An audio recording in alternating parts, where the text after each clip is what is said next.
The Circle in the Woods, Chapter 1, The Dare. It started with a bet. Josh leaned back in his chair at the diner, smirking like he always did when he thought he had us cornered. "You're all chicken," he said, drumming his fingers on the table.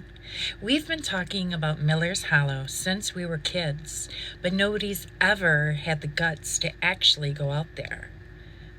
"Because people vanish," Clara said, her voice low. "Animals, too. My uncle swears half the missing dogs in this town ended up in those woods."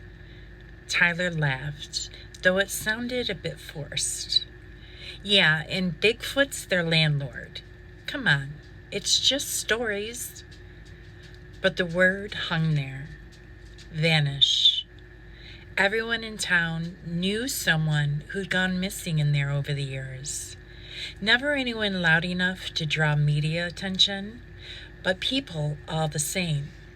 A farmer, a drifter, no bodies, no explanations, just gone. And always near Miller's Hollow. Josh leaned forward, grinning. "So here's the deal. Midnight. We go in, find the clearing, stay long enough to prove it's real, and come back with pictures. First one to chicken out buys the rest of us pizza for a month." "That's stupid," Clara said immediately. "Like, suicidally stupid." Josh shrugged. "Then don't come." Clara shot me a look. I didn't want to admit it, but my stomach was already churning. I had heard the same stories they had. The barren clearing, the red lights, the voices chanting when there shouldn't be anyone out there. But something about Josh's smirk made me bristle. "I'll go," I said before I could stop myself. Josh slapped the table. "Knew it. Tyler?" Tyler grinned nervously. "Hell yeah." Clara swore under her breath, but I could already see it in her eyes. She wasn't about to let us go without her. 6 hours later, the four of us stood at the edge of Miller's Hollow, flashlights cutting narrow tunnels of light through the trees. The woods swallowed sound. Every step crunched too loud. Every breath felt like it might draw something's attention. The deeper we went, the more wrong it felt. Not just dark, hollow, like the night itself was holding its breath. After 20 minutes, the trees thinned. The clearing opened in front of us. It was real. A perfect circle, maybe 30 feet across. At its center, stones blackened like they'd been burned for centuries. No grass grew inside the ring. No weeds. No leaves littered the dirt. It was bare, waiting. Josh lifted his phone, snapped a picture. "See? Campfire." But his laugh didn't land. The stones glowed faintly, like embers hidden under ash. I felt it in my chest more than I saw it. A slow pulse. That's when the voices began. Low, distant, and coming closer.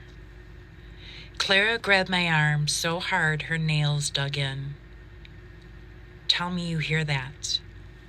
I nodded, my throat dry. We scrambled into the brush just as figures stepped from the trees. Women, at least a dozen. Shawls hanging in tatters, faces hidden by veils. They didn't stumble, didn't even glance down as they walked. Their movements were too smooth, too certain. Each carried something: jars, bundles of herbs, carved bones. They moved to the circle like they belonged there, like they'd always belonged there. The chanting grew louder. I didn't understand the words, but they thrummed in my ribs. Then the leader stepped forward, taller than the rest, crimson thread woven into her veil. She carried a bundle. It squirmed. A muffled bleat escaped the cloth. Clara's breath hitched, too loud.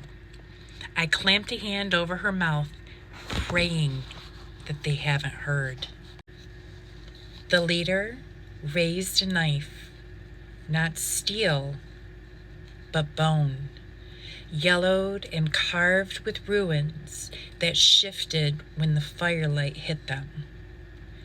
She lifted the lamb high, chanting louder, the others raising their arms until the air itself seemed to vibrate.